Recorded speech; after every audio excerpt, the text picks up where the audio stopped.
जब पढ़ते पढ़ते रातें छोटी लगे तो समझ लेना जीत का जुनून सर पर सवार है। साथियों, आज के वीडियो में हम देखने जा रहे हैं ये शिक्षक और सहायक शिक्षक चाहे वो व्याख्याता क्यों ना हो, उनको अपना पेपर किस प्रकार से बनाने चाहिए और मेरा खुद का अनुभव आपके पास मैं शेयर करने जा रहा हूँ। साथियों, आपसे मैं एक चीज़ कहना चाहूँगा, यदि आपको मेरा वीडियो थोड़ा लंबा लगता है, ज़्यादा आराम से बोलता हूँ तो आप स्किप कर सकते हैं। मैं उनके लिए बनाता हूँ जो वाकई में थोड़ा सा परेशान है, उनको समझ नहीं आ रहा है। मैं जल्दी जल्दी बोलने वाले में से नहीं हूँ। मैं शब्दों का थोड़ा सा, भले ही मैं धीरे बोलता हूँ लेकिन समझाने का प्रयास करता हूँ, क्योंकि मैं अपने आप को आपकी स्थिति में लेकर देखता हूँ।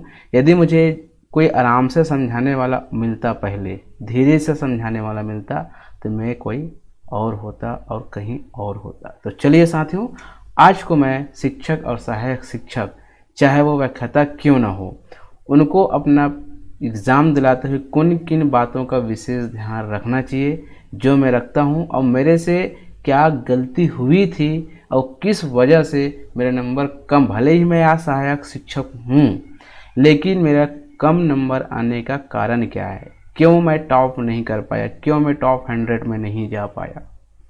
तो यदि आपके मन में भी विचार है तो वीडियो बहुत देखें, समझे, और कहीं ना कहीं यदि ये वीडियो थोड़ा सा भी धक्का लगाने में आपको काम आ जाता है तो समझ लीजिए मेरा वीडियो सफल रहा।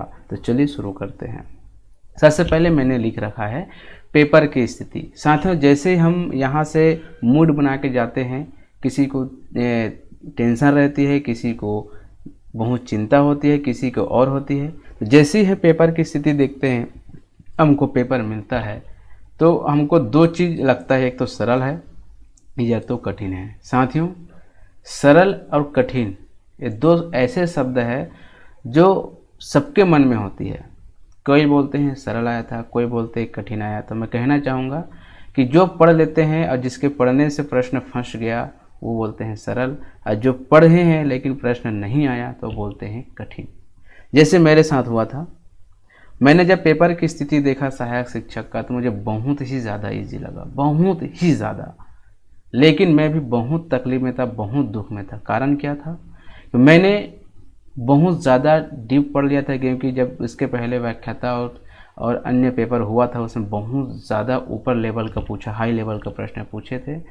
तो मैंने भी उसी प्रकार से बहुत ज़्यादा डीप पढ़ने की कोशिश किया और इतना ज़्यादा पढ़ लिया कि मैंने सरल क्वेश्चनों को रिवाइज नहीं कर पाया। तो सरल और कठिन कहने से ये इस पेपर की स्थिति बदल नहीं जाएगी। साथियों, आपको कितना बनता है इस पे डिपेंड करता है। सरल होगा तो सभी के लिए सरल होगा, कठिन होगा तो सभी के लिए कठिन होगा। कहीं ना कहीं ये प्रभावित जरूर होता है।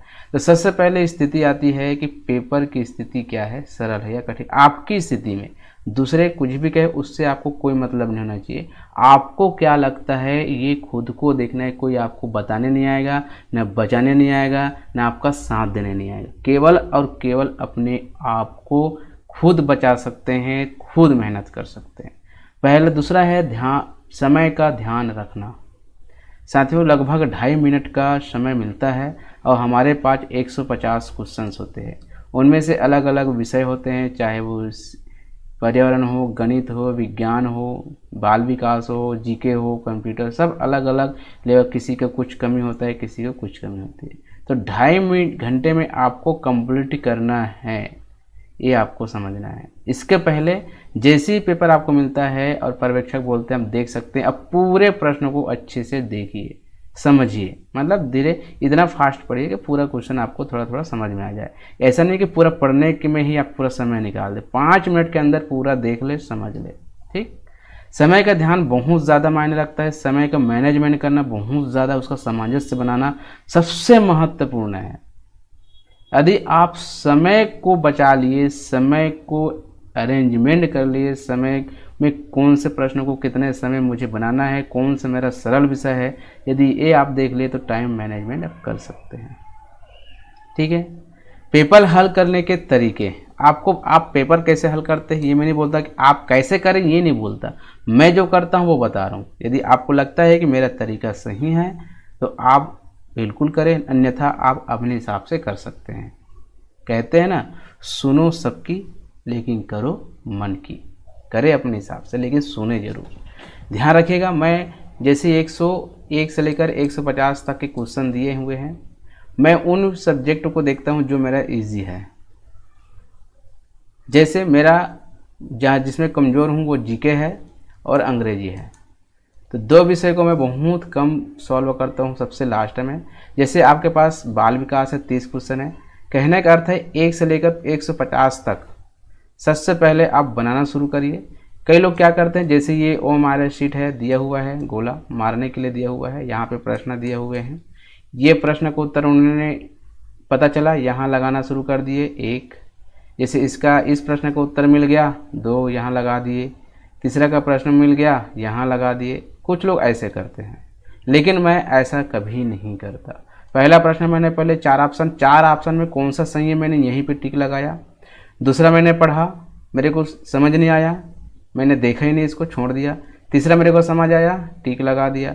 चौथा मेरे को समझ आया, टिक लगा दिया। प्रश्न में प्रश्न पत्र में ही टिक लगा देता हूँ अपनी पहचान के लिए। पहचान आना चाहिए, ऐसा नहीं कि पढ़ लिया और छोड़ दी, आपको स्पष्ट नज़र आना चाहिए। आप लगा सकते हैं, यहाँ पे मैं लगाता हूँ ऐसा, टिक लगा दिए। ऐसे करते करते करते 150 तक आपने चला गया। ठीक है, यहाँ तक आप चले गए। आपका टारगेट कितना है? 150 क्वेश्चन सॉल्व करना। आपको लाना कितना है, आप कितना सॉल्व करके आना चाहते हैं, ये डिपेंड करता है।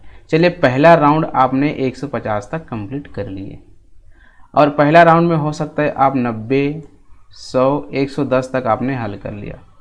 लेकिन साथियों याद रखिएगा, जो परफेक्ट है, सही है, उसी को पहला राउंड में अटेंड करिए। जो आपको लगता है 100% आप श्योर हो, उसी पे आप टिक मारिए। टिक, तुक्का तो काम करना ही नहीं है पहला राउंड में।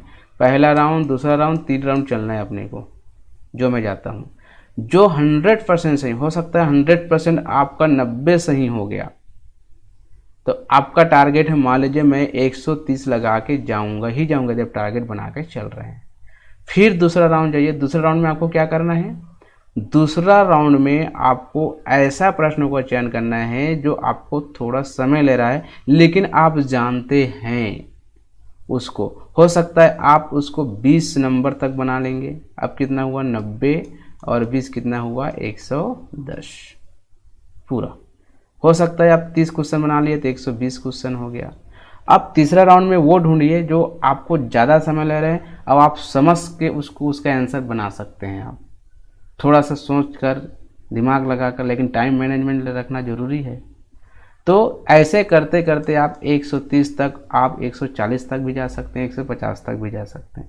लेकिन पहला राउंड में बिल्कुल आप जो लगाइए, उसके बाद साथ ही पूरा हो जाएगा। आपके पास OMR शीट में गोला लगाने के लिए मिनिमम 40 मिनट आपके पास होना चाहिए। 40 मिनट, 40 मिनट के अंदर जो है आप जो है गोला लगाने के लिए जब शुरू करेंगे तो लगभग आधे घंटे में आप गोला लगा सकते हैं।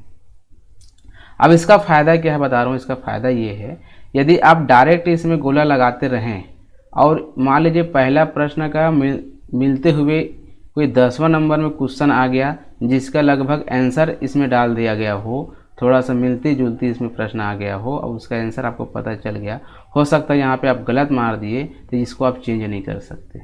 लेकिन आप यहीं पे टिक लगाए हो, अब इससे मिलते जुलते प्रश्न यहाँ आ गया है ना। जैसे बोल दिया आपको कि बाल विकास की अवस्था क्या है, यहाँ पे दिया है 2 वर्ष, 12 वर्ष, 18 वर्ष, 20 वर्ष, ऐसे दे दिया है। अब आप लगा दिए 2 वर्ष, गलती से 2 वर्ष यहाँ पे लगा दिए, या आपको कंफर्म, आपको सोच रहे कि 2 वर्ष को ही बाल्य अवस्था कहते हैं, आपने यहाँ पे लगा दिया। लेकिन 10वें नंबर में कहते हैं कि 12 वर्ष का एक जो 12 वर्ष का है वो बाल्य अवस्था में आता है, तो ऐसे बालकों को कैसे शिक्षण दिया जाए।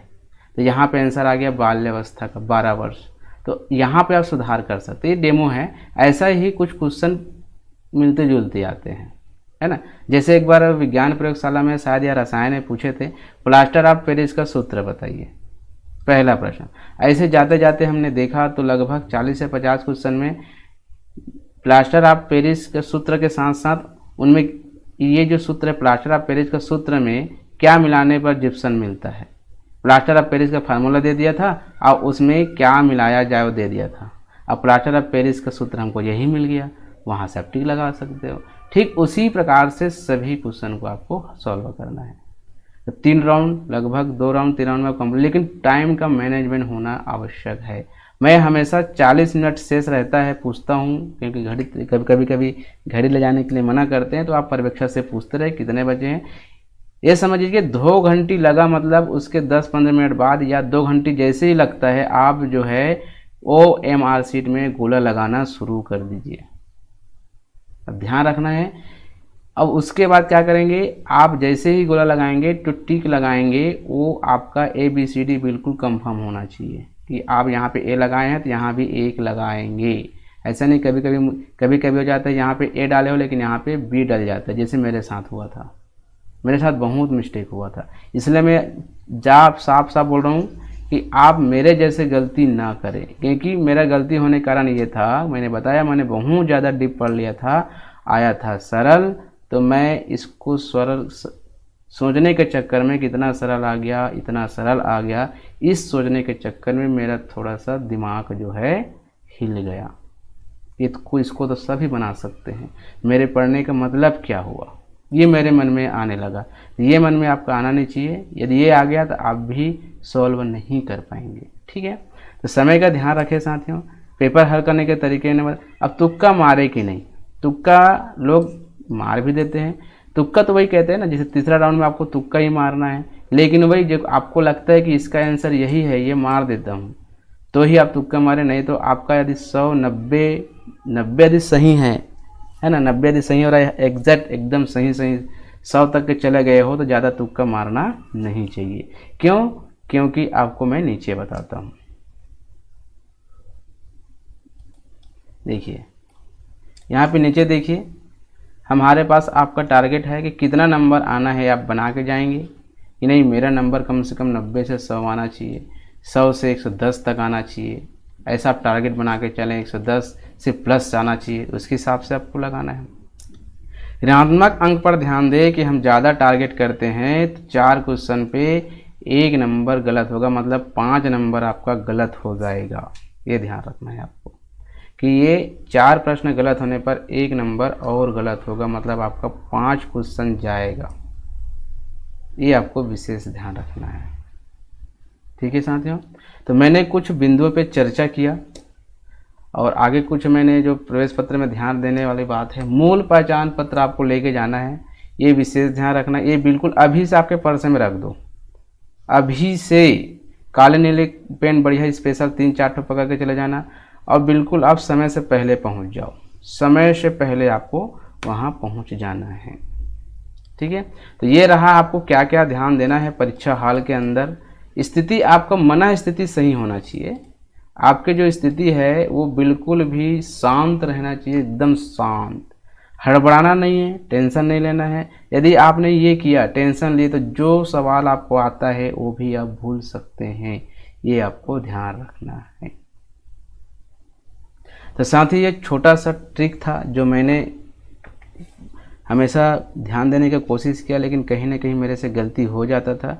वही गलती मैं आपके सामने रख रहा हूँ, क्योंकि मैं जब भी इस प्रकार से करता हूँ तो मेरे से ये गलती हो गया था कि वही इसको तो सब बना लेंगे कि चक्कर में मैं अपना दिमाग हिला लिया, तो ज़्यादा क्वेश्चन नहीं बन पाया। मतलब बनता था लेकिन थोड़ा सा समझ नहीं आता था कि कौन सा होगा। सरल के चक्कर में, सरल जैसे ही बोलते हैं अपने आप में ईगो आ जाता है, और ईगो में ऑब्जेक्टिव जो रहता है वस्तुनिष्ठ प्रश्न, उसमें थोड़ा सा आगे पीछे हो जाता है। ठीक है, ये आपको विशेष ध्यान रखना है कि सरल नहीं है, पेपर सामान्य है, अच्छे हम बना सकते हैं क्योंकि हमने पढ़ा है। ये हमको ध्यान रखना है। ठीक है, और जैसे ही आप टिक लगाएंगे तो कम से कम एक बार ज़रूर चेक कर ले कि मैंने ए जो बोला है वही ए में मार रहा हूँ कि नहीं। क्रमांक बिल्कुल देख ले, क्रमांक। कई बार क्या होता है, इधर हिंदी लिखा रहता है, इधर इंग्लिश लिखा रहता है, तो कभी कभी आगे पीछे हो जाता है। इसको भी आपको ध्यान रखना है कि सरल क्रमांक सही है कि नहीं। बिल्कुल सरल क्रमांक में उंगली रखें और गोला लगाएं। 1 नंबर भी आपको पीछे कर सकते हैं, एक एक नंबर, एक एक पॉइंट आपको ध्यान रखना है। बस अब इतना कहना चाहूँगा, चिंता ना करें, चिंतन करें, है ना। बस शांत होके जाना है, घबराना नहीं है। तो दोस्तों आज के वीडियो में इतना ही। यदि अच्छा लगे तो लाइक, कमेंट, शेयर